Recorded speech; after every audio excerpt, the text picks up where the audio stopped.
sans nous, il n'y aurait pas eu de saison 2. Oui. Si ça n'avait pas fonctionné, il ne serait pas là à l'heure d'aujourd'hui. Vous l'avez vu dans l'émission, il n'a pas été pris pour la deuxième saison. Est-ce que tu sais pourquoi? Moi, j'ai été un peu surpris. Après avoir sorti son premier single, il adore chanter, mais peut-être qu'il s'est dit, bah en fait, je veux mettre le pied, je veux lever le pied. Donc ça a duré 1 mois et demi, eux ça a duré 3 mois. On nous avait parlé de tournée, il n'y en a pas eu. Bonjour, je suis Yanis. Nous voici dans l'appartement Téléstar. Bienvenue dans l'émission Clash ou Splash pour des interviews cash. Vous avez découvert Stan à la Starac saison 1, où c'était le chouchou du public. Il est resté justement 4 mois, 4 prime. 1 mois sur les 1 mois et demi. Ouais. Sur les 1 mois et demi. Je vais t'expliquer un peu le principe. Tu vois, il y a un aquarium en face de toi, avec des boules à l'intérieur. Si jamais tu ne veux pas répondre à une de mes questions, je t'invite à prendre une des boules, et du coup, il y aura un gage à l'intérieur. Voilà. Ok, j'aime beaucoup. Tu n'as le droit qu'à un seul joker, un seul gage. Ok, donc je peux piocher qu'une fois.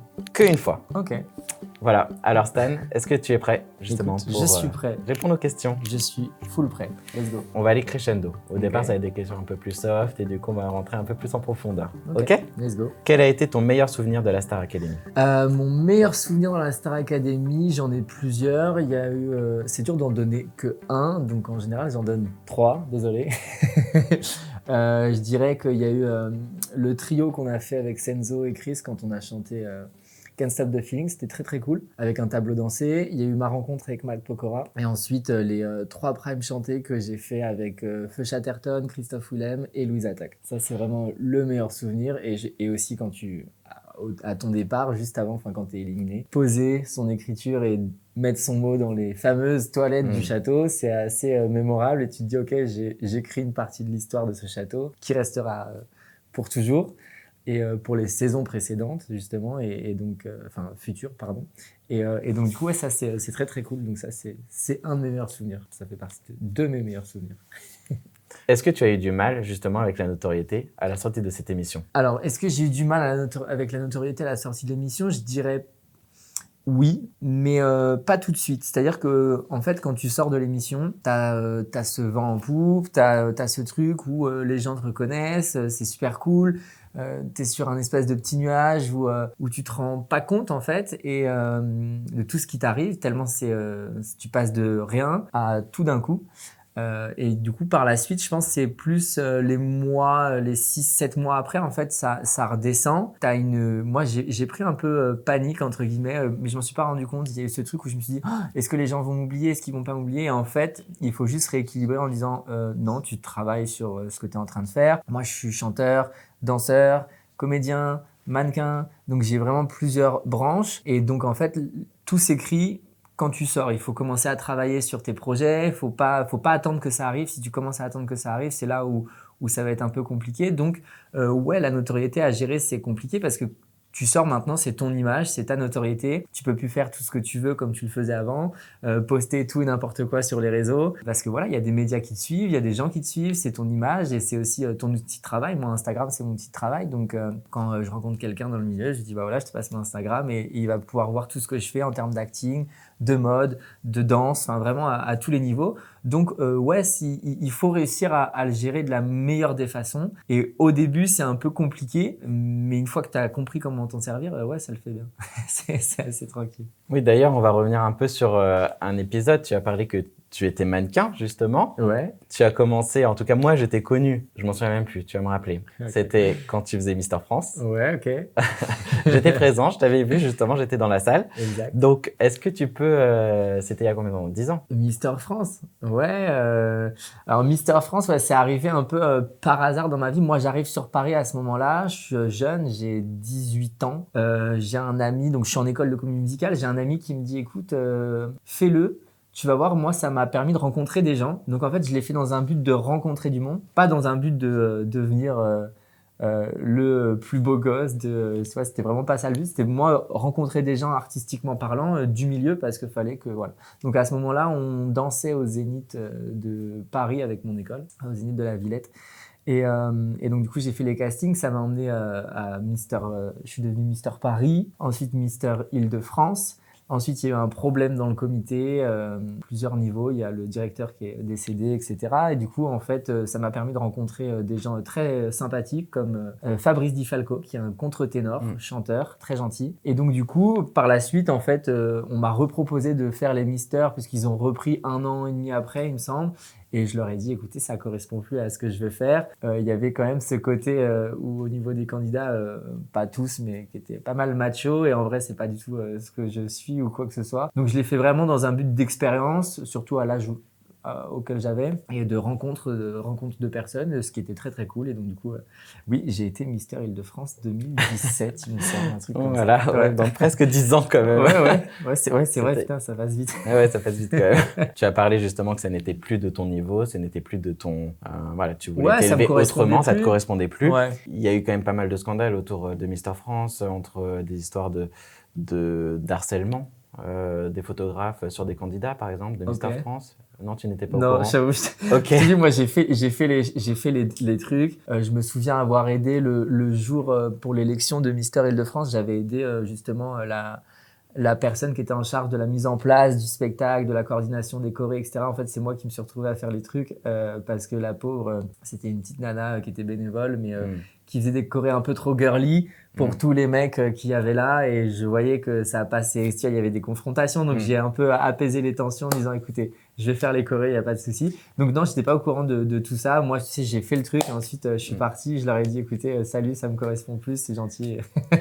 Et alors, comment ça se fait que Miss France, ça cartonne, c'est sur TF1, etc., et que Mister France, ça peine, ça reste un peu dans les méandres Je me suis posé la même question moi-même solo à l'époque, donc c'était voilà, il y a presque 10 ans maintenant.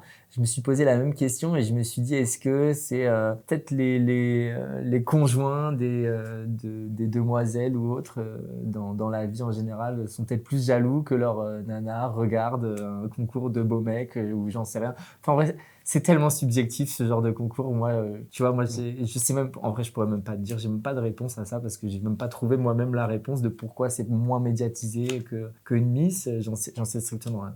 Est-ce que c'est par rapport au comité? Est-ce que c'est par rapport aussi aux aides que le comité a ou pas? Il y a peut-être plus d'aides depuis, voilà, Geneviève, elle a fait beaucoup de choses depuis très très très longtemps. Et donc du coup, ouais, c'est normal, elle est arrivée à ce stade, parce que ça fait des années que ça a commencé, les Miss, hein, je crois que c'est en 1940, même avant. Et donc du coup, ouais, tu te dis, bon ok, et les Mysters, ça n'a pas été tout de suite. Non mais c'est vrai que quand on pense justement aux candidats qui sortent et qui sont Mister France, bon, il y en a quelques-uns qui sont sortis un peu du lot. Je pense par exemple à Eloy Péchier, qui est son agence Seni Management. Mais il a réussi pas parce qu'il était Mister France, parce que justement, il avait quelque chose d'autre. Ouais, après, je pense que c'est comme pour tout. C'est-à-dire que si tu fais ça juste dans le but... en fait, tu vois, moi, par exemple, quand j'ai fait ce concours, c'était dans le but de rencontrer des gens dans le milieu artistique et faire des rencontres. 18 ans, tu arrives sur Paris. Ton but, c'est de faire des rencontres. Et de rencontrer des gens, tu vois, c'est comme ça. Donc, il faut faire des expériences. Là, c'était le concours. J'ai saisi l'opportunité, ça m'a emmené où ça m'a emmené. Et là, je pense que c'est la même chose. C'est-à-dire qu'il n'a pas fait il avait déjà ses projets avant ce concours. Et du coup, ce concours, voilà, et ça l'a emmené où ça l'a emmené. Pendant 1 an, il a été Mister France. Et après il s'est servi de ça pour continuer ses projets. Et voilà. Et justement, est-ce que tu peux nous donner peut-être un petit ratio, le nombre d'abonnés que tu as gagné quand tu as fait Mister France par rapport au nombre d'abonnés que tu as gagné quand tu as fait la Starac? Waouh. Bah écoute, je pense que j'ai dû, avec Mister France, à l'époque, j'ai dû gagner 5-6 000 abonnés, ou un truc comme ça. Et avec la Starac, j'en ai gagné plus de 160 000, donc ouais. Mais après, c'est pareil, tu vois, je pense pas que ce soit trop comparable, puisque c'est pas médiatisé, Mister France. C'est complètement différent de la Starac. La Starac, on est sur un programme télé d'une grosse chaîne TV. On est diffusé tous les week-ends. En prime, devant plus de 3 millions de personnes. Nous, on faisait entre 3 et 5 millions d'auditeurs, téléspectateurs tous les week-ends. Donc, c'est énorme. On est suivi tous les jours. Donc, voilà, c'est aussi, je pense, pas trop comparable. Tu peux pas trop comparer Mister France et Star Academy. Est-ce qu'on t'a déjà proposé d'autres programmes télé comme Masked Singer? Alors, on m'a pas proposé Masked Singer. On m'a envoyé un message. J'ai rigolé très, très fort. J'étais à la salle de sport il y a 4-5 jours pour une émission de télé qui s'appelle La Villa des Cœurs Brisés, je crois. Désolé, mais non. Pourquoi? Pourquoi? Parce que tout simplement, c'est pas les programmes que j'ai envie de faire. Si je voulais ouais, non, en vrai, je pourrais en refaire, mais du style des trucs pour des assos, tu vois, genre Fort Boyard, tout ça. C'est des trucs qui me plairaient parce que c'est sportif, c'est fun, c'est rigolo. Tu vois, ça, c'est des trucs qui pourraient être cool à faire. Et Danser avec les stars aussi, ouais, ça aurait pu être cool. Maintenant, ouais, je pense que si je devais faire des programmes, ça serait les deux seuls que je pourrais faire. Mais tous ces programmes, Villa des cœurs brisés, tout ça, même si j'ai eu le cœur brisé. Du coup, est-ce que tu as encore un cœur à prendre? On arrive sur la prochaine question. Oui, je suis un cœur à prendre. Ouais. Et en même temps, là, actuellement, c'est pas du tout dans mes optiques. Je suis dans une optique de travail, de carrière et d'être bien avec soi-même parce que je pense que c'est la principale, on va dire, clé pour être bien avec quelqu'un, c'est être bien avec vous-même. Et alors, du coup, qui t'a brisé le cœur?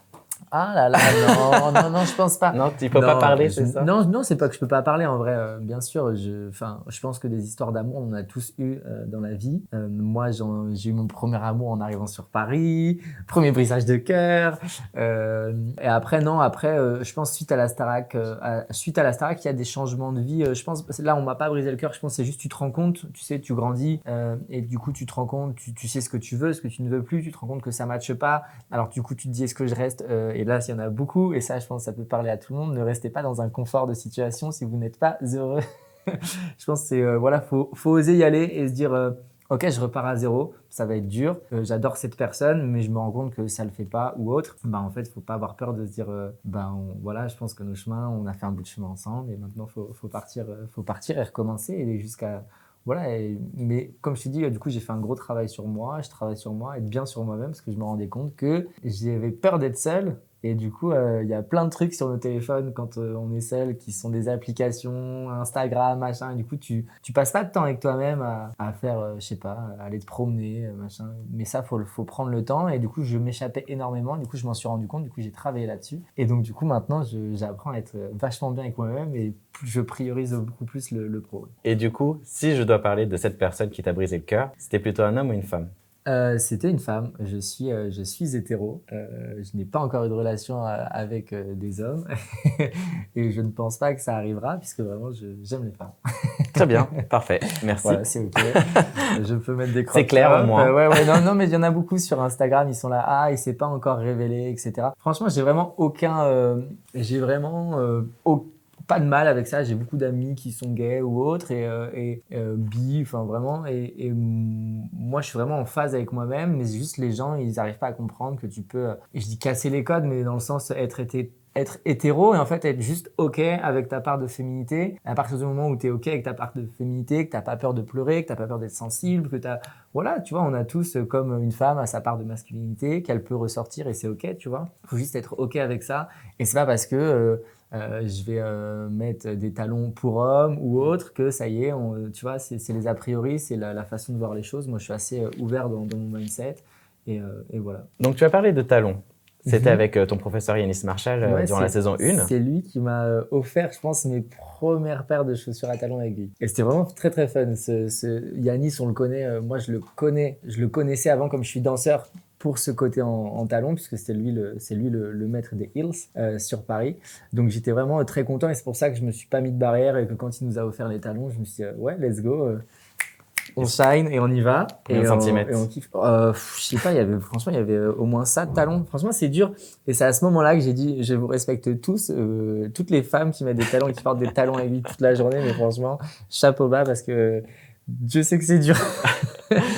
Parce que là, tes pieds font combien? Tu fais du combien? Moi, je fais du 43. Ah ouais, donc 87. ça va être sur du 10 plus de 10 cm de talons. Je fais un 97. Ah ouais. Et puis, t'es en pente comme ça. Et puis, marcher. Et puis là, on faisait pas que marcher. Oui, il y avait des positions. Aussi. Et on dansait. Enfin, tu vois, il y avait pas mal de choses. Donc, non, ouais, c'est comme ça que j'ai rencontré Yanis. Yanis qui était vraiment un personnage, mais qui était là pour nous, tu vois, dans sa grandeur, dans son extravagance. Enfin, vous l'avez vu dans l'émission. Il n'a pas été pris pour la 2e saison. Est-ce que tu sais pourquoi?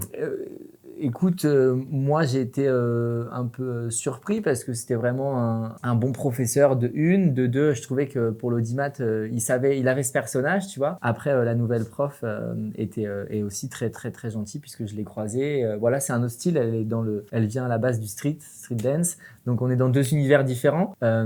Et puis c'est vrai que récemment, il y a quelques mois, il me semble, il y a eu cette affaire avec Bruno Vandelli où je n'étais pas du tout au courant, mais je lui ai quand même envoyé un petit message parce que bon, lui est souvent parti à gauche à droite pour ses stages. Et c'est vrai que je lui ai envoyé un petit message pour lui dire bravo d'avoir réussi à parler tout simplement, parce que c'est vrai que je pense quand on vit quelque chose comme ceci, passer le step d'en parler, faut du courage. Il a mis beaucoup de temps avant de le faire, et je pense que derrière il y a eu d'autres danseurs ou d'autres jeunes qui l'ont suivi, qui ont parlé également. Donc bravo Yanis, et ouais, on se croise de temps en temps, on fait même avec les autres élèves, ça nous arrive de faire des petits cafés tous ensemble avec Yanis. Donc non, ouais, je le salue pour sa bravoure, pour son courage. C'est pas simple de parler quand on vit quelque chose comme ceci. Et Bruno Vandelli, en vrai, je ne connaissais pas plus que ça. C'est pas trop de ma génération. Et puis moi, c'est même pas que c'est pas de ma génération, c'est juste que c'est même pas mon univers de danse. Donc voilà, moi je savais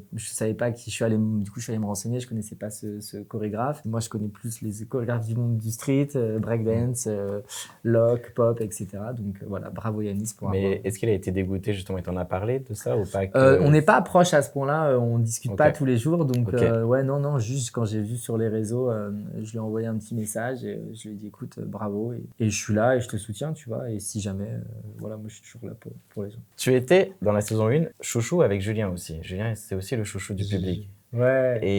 Mais là, il a totalement arrêté la musique et tout. Ouais, il a arrêté la musique, ouais, il a décidé d'arrêter, c'est un choix qui lui appartient. Je pense que s'il est heureux comme ça, c'est vrai qu'il y a... Alors, chouchou, ça c'est drôle parce que nous, on s'en est rendu compte un peu à la sortie, mais quand tu es à l'intérieur de l'émission, tu sais rien du tout. Tu sais pas qui est plus chouchou que qui, tu sais rien du tout. Juste à la sortie, on est sortis tous les deux ensemble avec Juju, et c'est vrai qu'on a vu cet engouement, ce truc où les gens étaient là, non, ça va être moins fun. Mais en vrai, voilà, tous les candidats ont leur place. Je pense que Enola était peut-être plus les chouchous d'une certaine catégorie de personnes, moi le chouchou de tant de personnes. Enfin, tu vois, je pense que ça se vaut. Et ouais, pourquoi il a arrêté? Pourquoi il a arrêté? Je pense que tu sais, à la sortie, alors déjà, je pense qu'il y a 2 choses. Il y a le fait que nous, on n'est pas on arrive dans un milieu qui est le milieu de la musique. Moi, le milieu de la danse, je le connais, mais le milieu de la musique, je le connais pas. Donc, il faut apprendre les rouages de la musique, comment ça se passe, comment tu fais.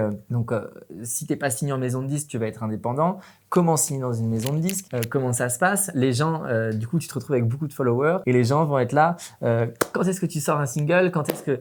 Ok, donc là, toi, tu as une pression qui arrive sur toi, c'est je dois sortir un single. D'accord, très bien. Mais comment ça se passe? Ça se passe qu'il faut rencontrer des gens avec qui écrire si tu n'écris pas, rencontrer des gens qui font de la musique et qui réalisent de la musique si tu n'en fais pas. Donc déjà, ça, c'est des mises en contact qui prennent du temps. Il faut sortir en soirée, il faut rencontrer du monde. Après ça, il faut... un peu d'argent, parce que comment ça se passe? Est-ce que du coup tu fais une collab avec ces gens-là? Est-ce que tu les payes? Combien ça coûte de sortir un single? Sortir un single, je pense que ça coûte à peu près plus de 5 000 € sans le clip, parce que tu as le mixage, tu as la réalisation musicale, tu as des gars à payer. Et après, si tu fais un clip, parce que les gens ils vont être là, ok, tu as sorti un single, mais la pochette du single, c'est faire un shooting photo, trouver le graphisme. Enfin, tu vois, il y a vraiment beaucoup de choses. C'est pas juste, tiens, je suis allé dans un studio, j'ai sorti ça, c'est génial, et ça m'a rien coûté. Ça n'existe pas. Et du coup, tu as une pression. Donc, lui, il a fait une cagnotte qui était très... du coup, il a fait une cagnotte, il me semble. Et c'est très juste aussi de faire ça en tant qu'indépendant, puisque c'est plus dur en tant qu'indépendant que quand tu es dans une maison de disques. Quand tu es dans une maison de disques, c'est comme des investisseurs. Ils vont être là, ok, on va t'aider. Eux, ils travaillent déjà avec beaucoup de monde, ce qui fait que c'est plus simple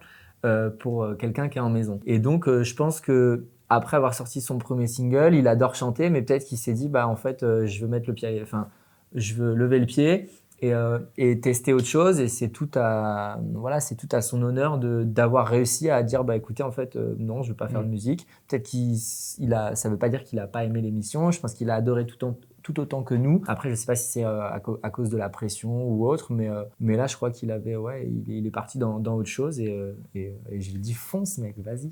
Et du coup, toi, où est-ce que tu en es justement? Moi, label, est-ce qu'il y a un label qui te suit justement? Est-ce que Alors, tu es... j'ai sorti un premier single en juin dernier qui s'appelle Qui tu es. Pareil, là, j'ai décidé d'être en indépendant puisque j'avais pas encore trouvé de maison de disques qui me correspondait. Donc, j'ai sorti avec mes propres fonds, mon propre clip, tout ça. J'ai sorti un deuxième single le 19 décembre, le jour de mon anniversaire dernier, du coup, qui s'appelle À l'italienne. N'hésitez pas à aller le streamer partout. Là, maintenant, je suis pas mal en studio avec une nouvelle équipe pour faire des maquettes et ensuite aller démarcher les maisons de disques. Donc, c'est comme ça que ça se passe. C'est un peu comme un CV. Tu dis, voilà, j'ai fait tout ça. Est-ce que ça vous dit de bosser avec moi ou pas? Donc toujours dans un côté très rétro qui me colle, voilà, ça me correspond, rétro, un peu vintage, un peu un mix entre Bébé Brune, Claude François, ABBA et en termes de musique. Et à côté de ça, je suis chez les agents associés, représentés par Julie Artero dans l'acting, donc je continue de passer des castings pour des séries. Et à côté de ça, en plus de ça, je fais un peu de création de contenu avec des marques mode. J'essaye aussi en fait d'affilier. Voilà, mon but c'est d'être 360 et qu'on se dise Stan, c'est le gars qui va être en shooting, qui va être dans telle agence de mannequinat, qui va défiler pour telle marque, mais qu'on va retrouver peut-être le samedi soir à la Boule Noire pour son concert et qui en même temps l'après-lendemain va être sur un plateau de ciné. Donc voilà, je suis un peu partout. Là, j'ai des gros rendez-vous avec des grosses agences de mannequinat également. Et voilà, je lâche pas, je continue et le but c'est de travailler et un jour ça paye. Donc voilà. En tout cas, tu fais full ça. Tu n'as pas d'autres activités à côté.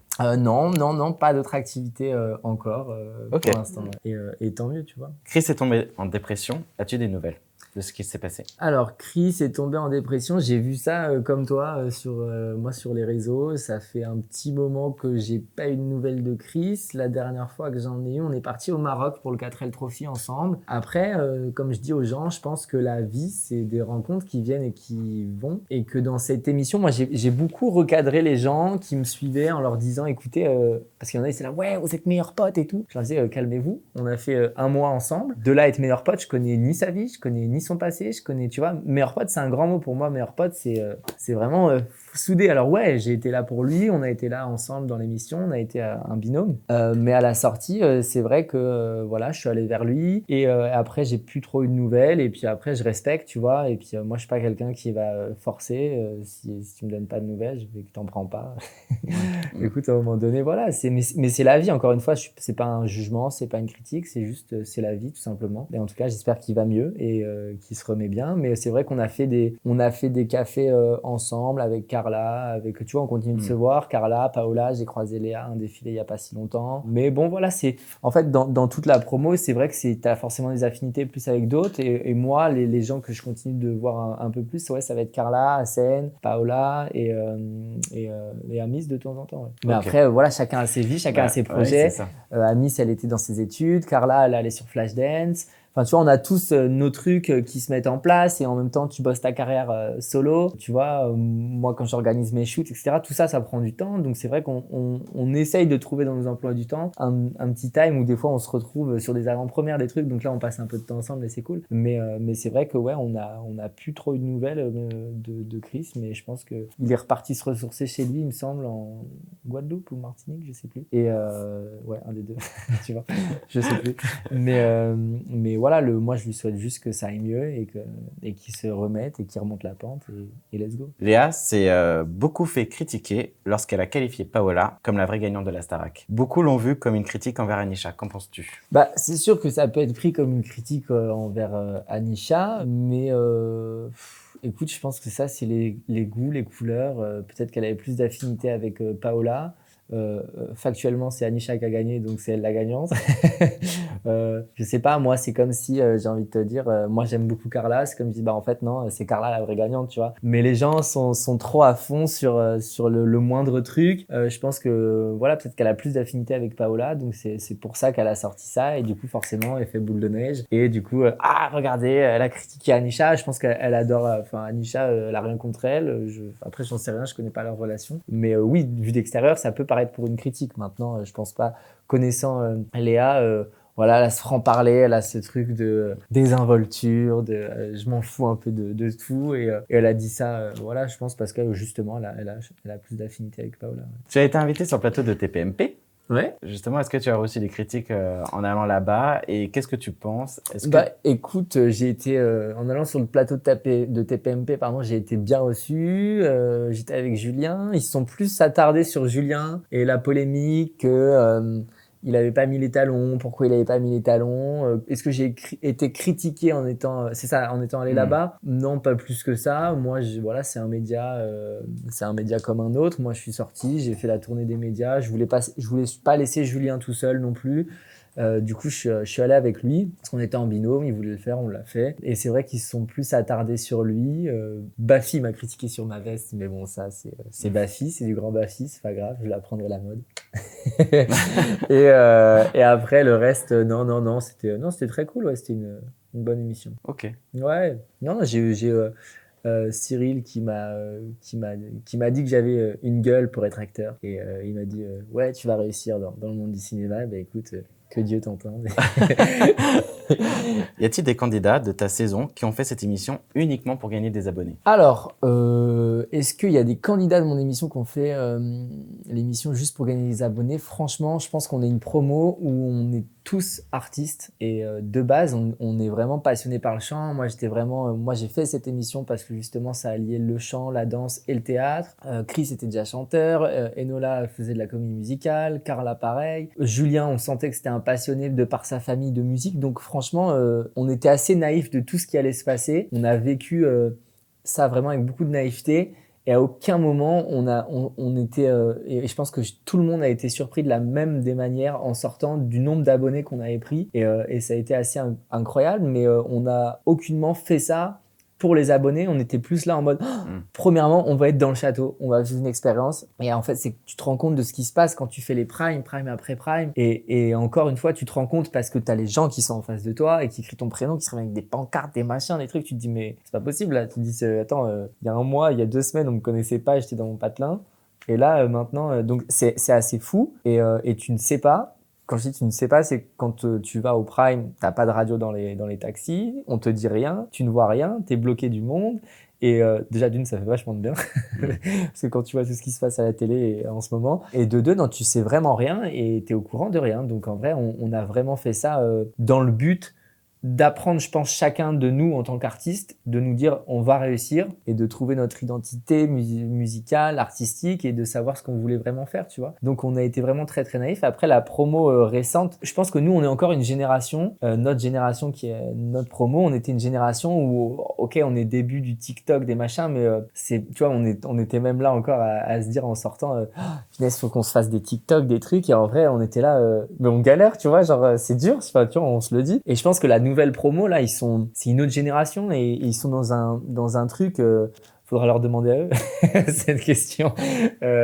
Ouais, parce que nous, on était vraiment très très naïfs. Instagram, c'était vraiment pour le plaisir. On n'avait pas encore ce truc où on se disait Insta, c'est notre outil de travail. Même si moi, je le faisais un peu parce que ça faisait quelques temps que j'étais dans le milieu artistique. J'avais eu la chance de défiler pour Lacoste, de faire Grise, etc. avant. Donc je savais que j'avais compris que mon Insta, c'était un CV. Mais ouais, là, je pense que nous, on était assez naïfs sur tout ça. Donc non. Quand tu vois la différence justement entre la saison 1 de la Starac et la saison 2, est-ce que tu regrettes un peu? Parce que la saison 2, il y a quand même une tournée derrière, il y a quand même plus de médiatisation, on va dire. Alors, est-ce que je regrette? C'est un grand mot. Est-ce que je regrette ma saison? Non, parce que sans nous, il n'y aurait pas eu de saison 2.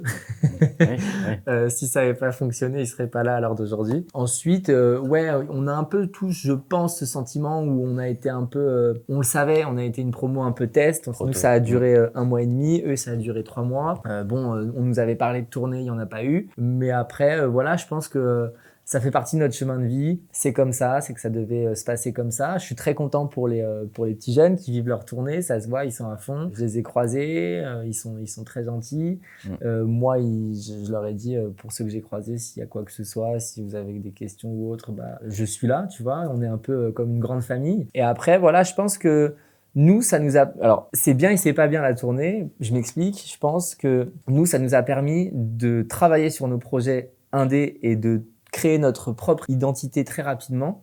Alors que là, pour le coup, eux, ils ont une tournée, donc c'est super. Ils travaillent... après, ils ont une tournée, donc ouais, c'est vraiment cool. Mais le truc, c'est que derrière, il faut qu'ils réussissent à bosser sur leur propre projet, mais ça leur prend beaucoup de temps, la tournée. Et du coup, il faut pas qu'ils oublient qu'à la sortie, ils vont devoir se démarquer les uns des autres. Ils font tous le même métier. Alors pour l'instant, ils sont potes, c'est super, mais après, ils vont être sur le même marché. On peut être tous potes, mais là, c'est juste factuel. Faut se rendre compte que du coup, bah, comment tu vas te différencier de ton ou ta pote qui est sur le même marché, tu vois. C'est vrai. Donc en fait, c'est c'est bien, mais en même temps, faut pas oublier qu'il faut continuer à bosser et pendant les temps où t'es pas en tournée, faut aller chercher et créer son identité, quoi. Ouais, c'est vrai que, là où on voit la différence, c'est surtout en termes de nombre d'abonnés, quand on parlait justement entre les personnes qui sont sorties de la saison 1 et les personnes qui sont sorties de la saison 2, ils sont plus à 600 000 abonnés pour. Alors, il y en a beaucoup. Ouais, il y en a beaucoup et tant mieux pour eux. Franchement, j'ai envie de dire tant mieux pour eux. Moi, je sais que, les abonnés, c'est super, tu vois, ça aide, ça nous aide pour plein de choses. Après, moi, tu vois, c'est ce que je me dis. C'est bien d'avoir 600 000 abonnés, mais si t'as pas d'identité, il faut avoir une identité. Ok, qu'on se dise, moi, je sais que par exemple, Stan, c'est le mec qui fait de la mode et qui est hyper rétro dans ses musiques. Au moins, tu vois, on le sait.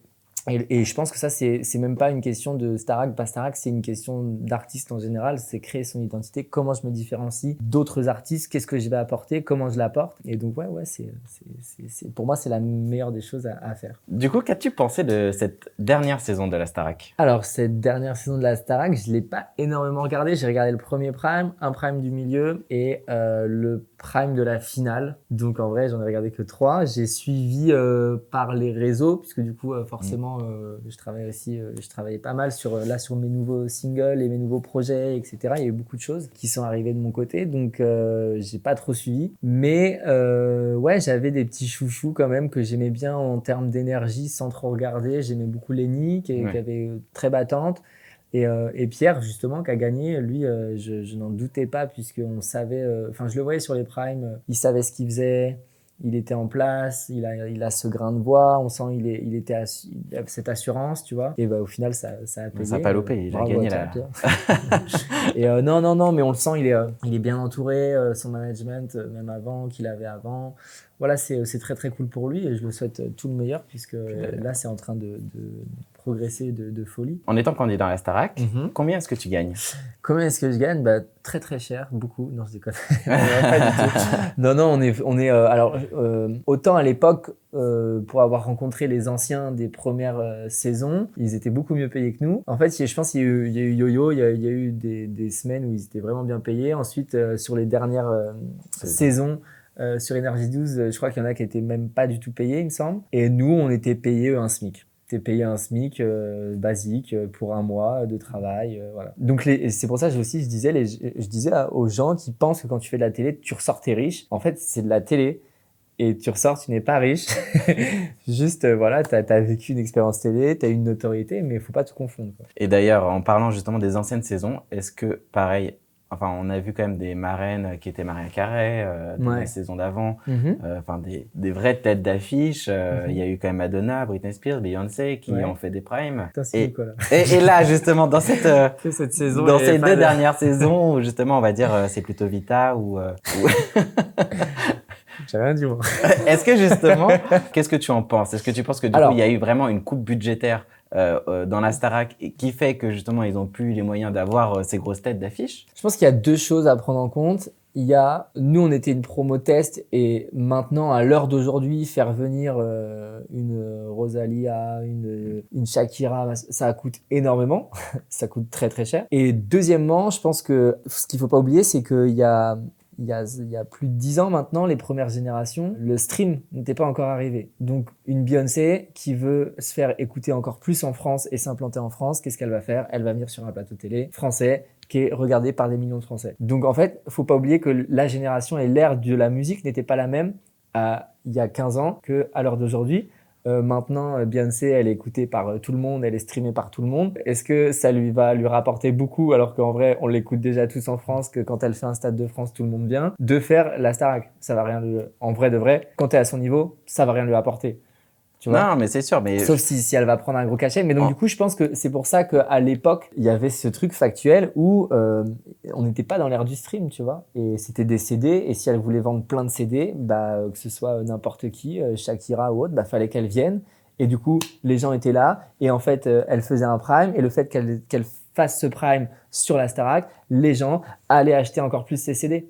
Et donc, du coup, maintenant, on n'est plus dans une vente de CD ou autre. Maintenant, si le vinyle, ça revient, etc. Mais c'est différent. Tu vois, c'est pas la même chose. Donc, je pense que c'est vraiment une ère qui n'était pas la même, qui fait que, avant, on pouvait se permettre d'avoir des grosses stars et qu'à l'heure d'aujourd'hui, bah, les grosses stars, c'est plus elles qui vont peut-être, je pense, pas trop se déplacer pour venir. Donc ce que tu me dis, c'est que justement avant, ils ne prenaient pas de cachet, c'était un peu comme le Super Bowl et ils venaient comme ça sans cachet. Si. Bah, après, j'en sais rien, mais je pense que si, ils venaient avec un cachet, ça c'est sûr.